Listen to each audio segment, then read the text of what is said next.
ازيكم عاملين ايه؟ اهلا بيكم في تكملة الفيديوهات التعليمية لازاي ان احنا نقفل المرة دي الجوانب. عملنا قبل كده مع بعض التقفيل او عمل الوحدة الاساسية وازاي اوصل خيط. المرة دي هنجهزنا القطعة الاساسية للشنطة بتاعتنا واللي احنا عاملين عددها انه عندي جنبين وقاعدة، والقاعدة هنا عاملينها 5 وحدات، فهعد هنا عدد الدور اللي انا عملتها، واحنا عاملين هنا 9 ادوار لكل ناحية، وفي النص هيبقى فيه 5 وحدات. طبعا عدد الجوانب او عدد الادوار حسب ما انتوا تكونوا حابين. طيب بتني ازاي كده؟ انا بتني كده علشان اعمل الزاوية او بداية القاعدة بتاعتي. يبقى انا عندي جنبين وقاعدة، الجنب اللي انا عداه حسب ما انا عايزة جنب طوله قد ايه بحدده، وببدأ ادخل الخيط من اول وحدة في الجنب بتاعي مع اول خرزة في او وحدة القاعدة الاولانية معايا، وببدأ اوصل هنا الخيط. وهبدأ المرة دي ان انا اشتغل على انهي طرف خيط، على الخط طرف الخيط اللي معايا على الشمال اللي هو من الجهة اللي انا بدأت منها. تمام، هنا الطرف ده هو اللي هضيف فيه خرزتين مع بعض، وبقفل في تاني خرزة. بقفل ازاي؟ بطريقة العقد اللي اتعودنا عليها، انا برجع طرف الخيط في تاني خرزة واسيب حلقة ما بين ايدي زي ما انتوا شايفين كده، واسحب منها طرف الخيط التاني، وابدا اشد قدر الامكان على قد ما اقدر. هيتكون معايا اول وحده وهي بدايه الزاويه هنا. شايفين بدات تتنى هنا الجزء ده ازاي؟ عشان لسه ما نرتفع بقيه الادوار هنعرف تظبط معايا. وهبدا ادخل في الخرزه الجانبيه بس اللي تحت بالنسبه لي، هدخل فيها طرف الخيط اللي معايا على اليمين، مش هطلع من الناحيه التانية. طيب وطرف الخيط بقى اللي معايا على الشمال المره دي هعمل فيه ايه؟ هستمر بنفس الطريقه، ان انا هضيف خرزتين واقفل في تاني خرزة، ونشد الخيط من الحلقة اللي احنا عملناها. هيبدأ يظهر معايا اكتر التانية بتاعة القاعدة بتاعتي. طيب هكمل ازاي؟ نفس الخيط اللي معايا لتحت هدخل في الخرزة الجانبية اللي عليها الدور. انا هفضل اكرر لحد ما اعمل 4 وحدات من 5 وحدات القاعدة، وهوريكم القطع الوحدة الخامسة هي دي اللي فيها تغيير بتوعنا الاساسيين الاول.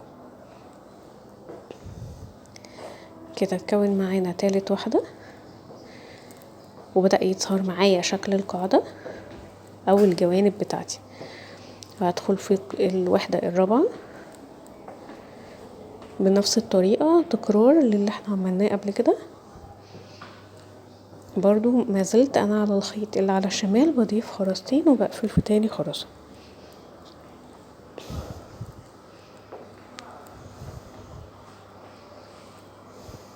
واشد الخيط التاني من العقدة بتاعتي. معايا اول 4 وحدات. طيب الوحدة الخامسة بقى معانا هي اللي فيها الاف كله. ليه؟ لانها نفس الزاوية الاولانية دي، فانا بتأكد دايما ان انا عملت ال4 وباجي عند الزاوية هنا، وهنا زي البداية بالظبط ان انا المفروض اكون ارتفاع مع الجزء الجانبي الناحية التانية. فبالتالي بتني الجزء ده علشان اركز ان انا المفروض هاخد خرزات اللي عليها الدور من تحت، والخرزة اللي جنبها اللي في ارتفاع الجنب بتاعي اللي على اليمين. يعني بدخل في الخرزتين دول ورا بعض، مش خرزة واحدة زي اللي فات. طيب هتبان معانا اكتر لما كمان هنقفل الخيط.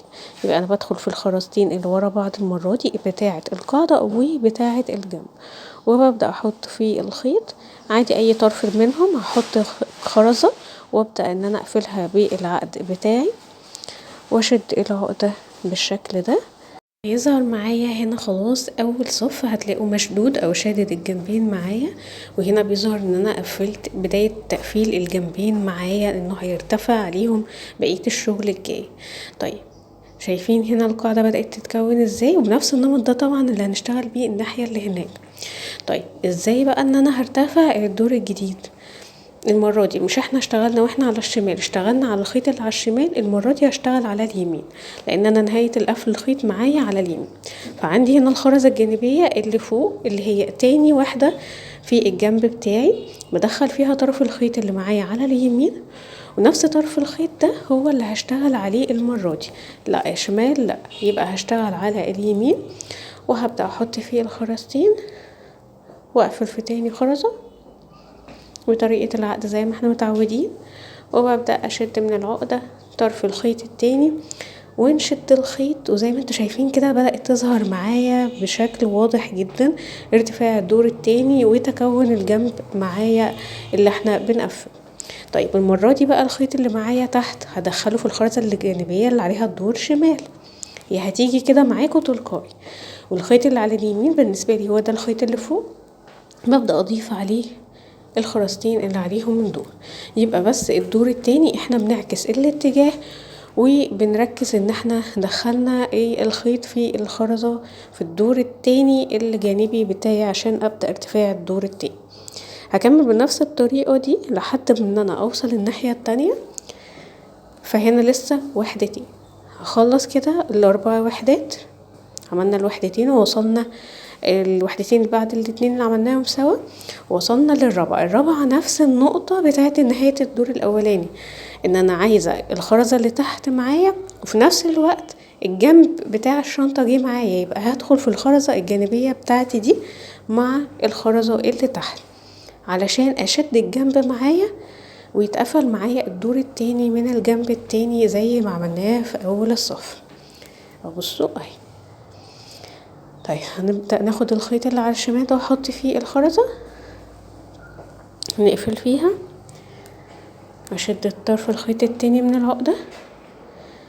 بصوا هو الجنب خلاص بيتشد معايا مادام انا مشيت مظبوط، وكده اتكون معايا اول صفين زي ما انتوا شايفين كده.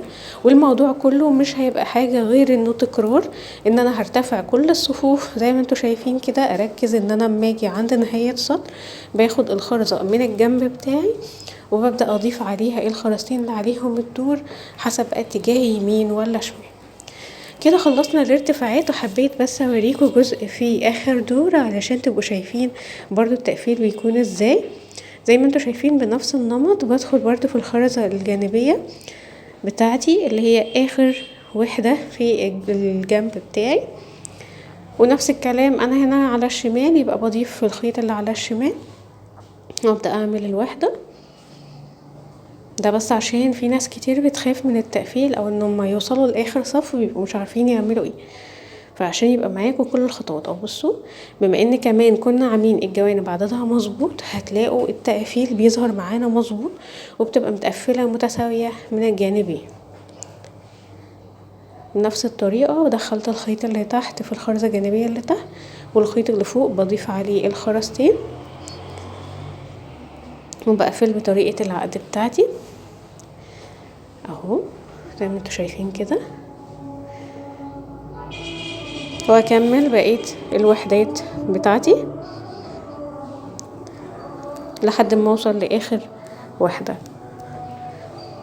واخر وحدة تقفلها سهل جدا بس عشان برضو تبقوا انتوا شايفين الشكل معايا على الطبيعة.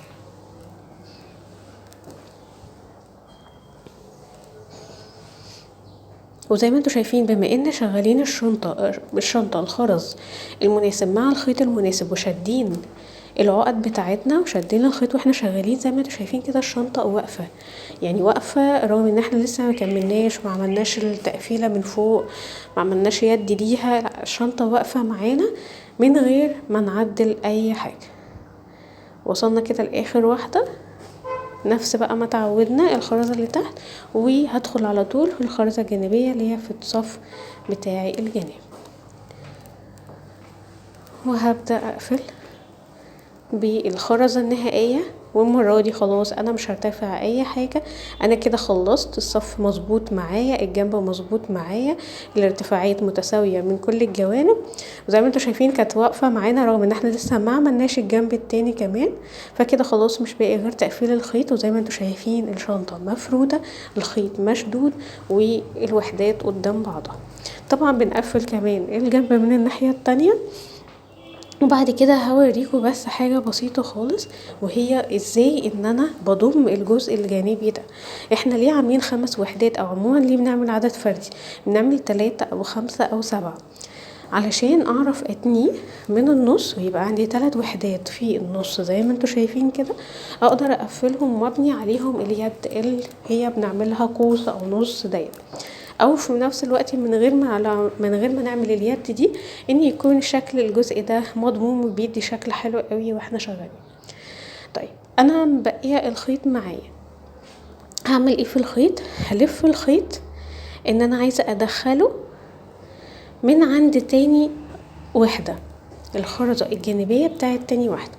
يبقى بلف بالخيط كده داير ما يدور عشان اطلعه من الخرزة اللي احنا طلعنا منها دي. نفس الكلام بالنسبة للخيط التاني، هدخله بس منها عشان يبقى الخيطين عكس عكاس زي ما انتوا شايفين كده، بحيث لما اضم الجزء ده انا عندي الخيطين عكس عكاس. او تقدروا تحطوا قطعة خيط لوحدها منفصلة من الخرزة دي عشان ما تدهوش. طيب انا عايزة ان دي تتكون معايا وحدة، هتعمليها ازاي؟ هنعملها بالشكل ده، بس هحاول بس عشان يعني ارفع لكم الشغلة شوية.